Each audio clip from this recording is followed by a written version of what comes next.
ಇಲ್ಲಿನ ಆಕರ್ಷಕ ದಟ್ಟವಾದ ಕಾಡುಗಳು ನಿಮ್ಮನ್ನು ಮಂತ್ರಮುಗ್ಧಗೊಳಿಸುತ್ತವೆ.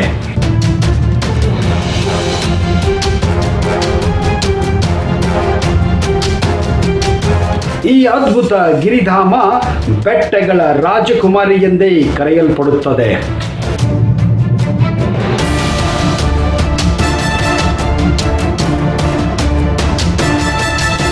ಬೆರಗುಗೊಳಿಸುವಂತಹ ಕಣಿವೆಗಳು ನಿಮ್ಮನ್ನ ದಿಗ್ಭ್ರಮೆಗೊಳಿಸುತ್ತವೆ.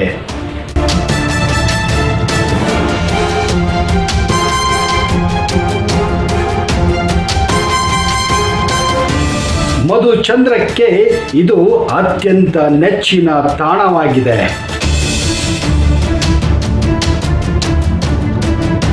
ಹೌದು ಸ್ನೇಹಿತರೆ, ಅದೇ ದಕ್ಷಿಣ ಭಾರತದ ನೆಚ್ಚಿನ ಗಿರಿಧಾಮ ಕೊಡೈಕೆನಲ್.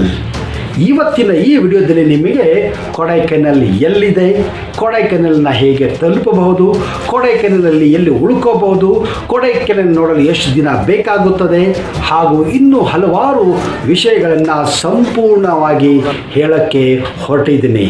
ಕೊನೆಯವರೆಗೆ ಈ ವಿಡಿಯೋನ ನೋಡಿ. ಇಷ್ಟವಾದರೆ ನಿಮ್ಮ ಸ್ನೇಹಿತರ ಜೊತೆ ಈ ವಿಡಿಯೋನ ದಯವಿಟ್ಟು ಹಂಚಿಕೊಳ್ಳಿ.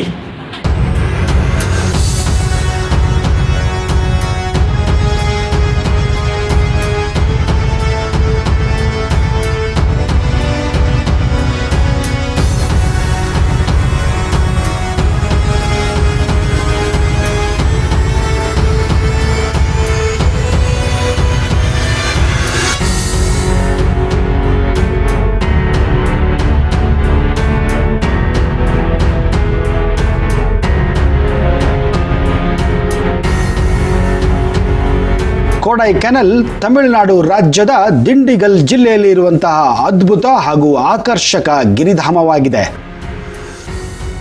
ತಮಿಳು ಭಾಷೆಯಲ್ಲಿ ಕೊಡೈಕೆನಲ್ ಅಂದರೆ ಕಾಡಿನ ಕೊಡುಗೆ ಎಂದರ್ಥ.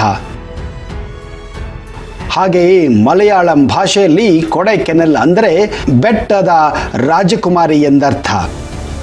ಕೊಡೈಕೆನಲ್ ರಾಜ್ಯದ ರಾಜಧಾನಿ ಬೆಂಗಳೂರಿನಿಂದ ಸುಮಾರು 467 ಕಿಲೋಮೀಟರ್ ದೂರದಲ್ಲಿದ್ದರೆ ಹುಬ್ಬಳ್ಳಿ ಧಾರವಾಡದಿಂದ ಸುಮಾರು 910 ಕಿಲೋಮೀಟರ್ ದೂರದಲ್ಲಿದೆ. ಕೊಡೈಕೆನಲ್ಗೆ ಸಮೀಪದ ವಿಮಾನ ನಿಲ್ದಾಣ ಎಂದರೆ ಅದು ತಮಿಳುನಾಡಿನ ಮಧುರೈ. ಮಧುರೈ ಇಲ್ಲಿಂದ ಸುಮಾರು 120 ಕಿಲೋಮೀಟರ್ ದೂರದಲ್ಲಿದೆ. ಕೊಡೈಕೆನಲ್ಗೆ ಹತ್ತಿರವಾದಂತಹ ರೈಲ್ವೆ ನಿಲ್ದಾಣ ಎಂದರೆ ಕೊಡೈ ರೈಲ್ವೆ ನಿಲ್ದಾಣ. ಇದು ಕೊಡೈಕೆನಲ್ನಿಂದ ಸುಮಾರು 30 ಕಿಲೋಮೀಟರ್ ದೂರದಲ್ಲಿದೆ. ಕೊಡೈಕೆನಲ್ಗೆ ಭೇಟಿ ಕೊಡಲು ಉತ್ತಮ ಸಮಯ ಅಂದರೆ ಅಕ್ಟೋಬರ್ನಿಂದ ಮೇ ತಿಂಗಳವರೆಗೆ. ಕೊಡೈಕೆನಲ್ ನೋಡಲು ನಿಮಗೆ ಕನಿಷ್ಠ 2 ದಿನಗಳಾದರೂ ಬೇಕಾಗುತ್ತದೆ. ಬನ್ನಿ ಸ್ನೇಹಿತರೆ, ಹಾಗಾದರೆ ಇವತ್ತು ಕೊಡೈಕೆನಲ್ನ 10 ಪ್ರಸಿದ್ಧ ಪ್ರವಾಸಿ ಸ್ಥಳಗಳ ಪರಿಚಯ ಮಾಡಿಕೊಡ್ತಾ ಇದ್ದೀನಿ. ಹಾಗಾದರೆ ಇವತ್ತು ಫೋಕಸ್ ಮಾಡೋಣ ಕೊಡೈಕೆನಲ್. ಕೊಡೈಕೆನಲ್ ಸರೋವರ.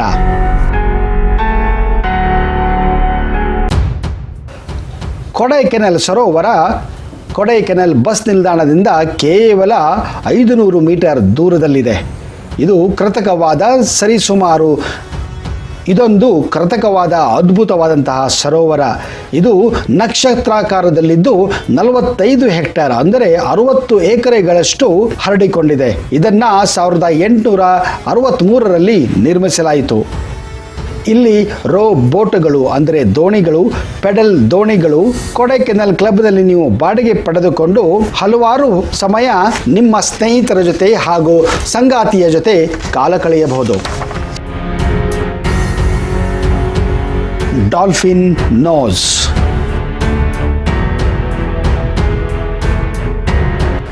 ಡಾಲ್ಫಿನ್ ನೋಸ್ ಕೊಡೈಕೆನಲ್ ಬಸ್ ನಿಲ್ದಾಣದಿಂದ 8 ಕಿಲೋಮೀಟರ್ ದೂರದಲ್ಲಿದೆ. ಇದು ಒಂದು ಆಕರ್ಷಕ ಬಂಡೆಯಾಗಿದೆ.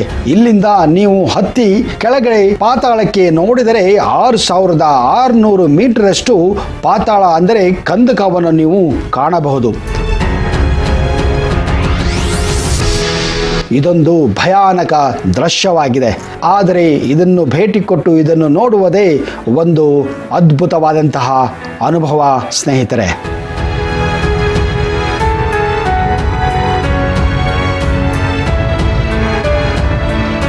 ಕೋಕರ್ಸ್ ವಾಕ್.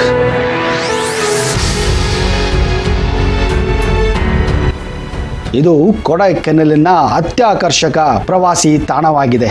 ಕೊಡೈಕೆನಾಲಿನ ದಕ್ಷಿಣದ ಕಡೆಗೆ ಇಳಿಜಾರುವಾಗಿರುವ ಮೆಟ್ಟಿಲುಗಳು ಅಂಚಿನಲ್ಲಿ ಸುಮಾರು 1 ಕಿಲೋಮೀಟರ್ ಕಾಲ್ನಡಿಗೆಯಲ್ಲಿ ನೀವು ನಡೆದರೆ ಕೋಕರ್ಸ್ ವಾಕ್ ಅನ್ನು ನೀವು ತಲುಪಬಹುದು. ದಕ್ಷಿಣದಲ್ಲಿ ಮೋಡವಿಲ್ಲದಿದ್ದಾಗ ಸ್ಪಷ್ಟವಾಗಿ ಡಾಲ್ಫಿನ್ ನೋಸ್ ಕೂಡ ಇಲ್ಲಿಂದ ನೀವು ನೋಡಬಹುದು ಮತ್ತು ಪಂಬರ್ ನದಿಯ ಕಣಿವೆಯನ್ನು ನೀವು ಟೆಲಿಸ್ಕೋಪ್ ಮೂಲಕ ಕಾಣಬಹುದು. ಜೊತೆಗೆ ಪೆರಿಯಾಕುಲಂ ಪಟ್ಟಣ ಮತ್ತು ಮದುರೈ ನಗರಗಳನ್ನು ಸಹಿತ ನೀವು ಟೆಲಿಸ್ಕೋಪ್ ಮೂಲಕ ಇಲ್ಲಿಂದ ಅತಿ ಸರಳವಾಗಿ ನೋಡಬಹುದು. ಗುಣ ಗುಹೆಗಳು.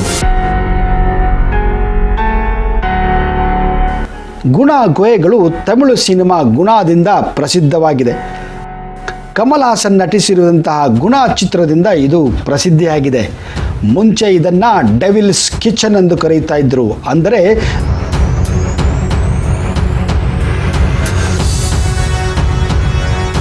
ಮೂರು ದೈತ್ಯಾಕಾರ ಬಂಡೆಗಳ ನಡುವಿನ ಆಳದಲ್ಲಿ ಬಾವಲೆಗಳಿಂದ ಆವರಿಸಿಕೊಂಡ ಗೂಡುಗಳಿಗೆ ಇದೊಂದು ತುಂಬ ಡೇಂಜರಸ್ ಸ್ಪಾಟ್ ಆಗಿದೆ.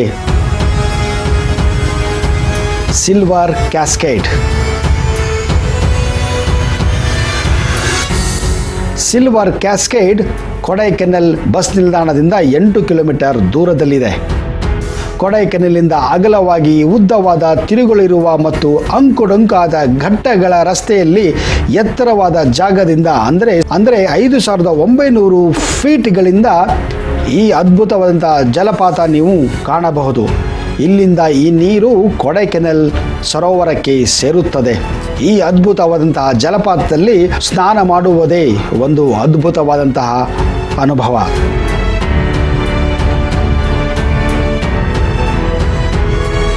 Pine forest. ಪೈನ್ ಫಾರೆಸ್ಟ್ ಕೊಡೈಕೆನಾಲ್ನ ಒಂದು ಅತ್ಯಾಕರ್ಷಕ ಪ್ರವಾಸಿ ಸ್ಥಳವಾಗಿದೆ. ಪೈನ್ ಫಾರೆಸ್ಟನ್ನು ನೀವು ಹಲವಾರು ಚಿತ್ರಗಳಲ್ಲಿ ಅದರಲ್ಲಿ ಹಾಡುಗಳಲ್ಲಿ ನೋಡಿರಬಹುದು. ಈ ಪೈನ್ ಫಾರೆಸ್ಟನ್ನು ಶ್ರೀ ಬ್ರ್ಯಾಂಟ್ ಅವರು ಸುಮಾರು 1 ಶತಮಾನಗಳ ಹಿಂದೆ ಇದನ್ನು ಬೆಳೆಸಿದ್ದಾರೆ. ಇದು ಗಿರಿಧಾಮದಲ್ಲಿ ಅತಿ ಹೆಚ್ಚು ಭೇಟಿ ನೀಡುವ ಸ್ಥಳಗಳಲ್ಲಿ ಒಂದಾಗಿದೆ. ಇಲ್ಲಿನ ಅತ್ಯಾಕರ್ಷಕ ಎತ್ತರವಾದ ಪೈನ್ ಮರಗಳು ನಿಮ್ಮನ್ನು ಚಕಿತಗೊಳಿಸುವುದು ಖಚಿತ. ಪೈನ್ ಫಾರೆಸ್ಟ್ನಲ್ಲಿ ವಾಕ್ ಮಾಡುವುದಂತೂ ಒಂದು ರೋಮಾಂಚಕ ಅನುಭವವಾಗಿದೆ.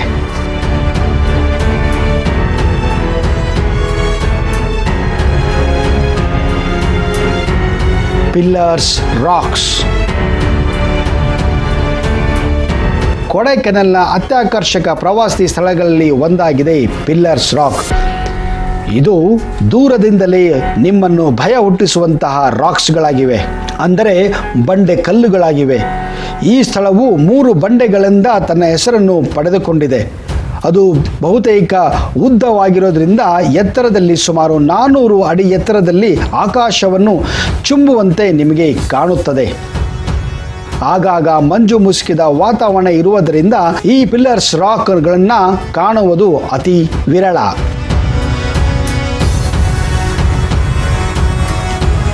ಬ್ರ್ಯಾಂಟ್ ಉದ್ಯಾನವ. ಬ್ರ್ಯಾಂಟ್ ಉದ್ಯಾನವ ಕೂಡ ಬಸ್ ನಿಲ್ದಾಣದಿಂದ ಕೇವಲ 3/4 ಕಿಲೋಮೀಟರ್ ದೂರದಲ್ಲಿದೆ. ಇದು ಕೊಡೈಕೆನಾಲ್ ಸರೋವರದಿಂದ ಪೂರ್ವ ದಿಕ್ಕಿನಲ್ಲಿದೆ.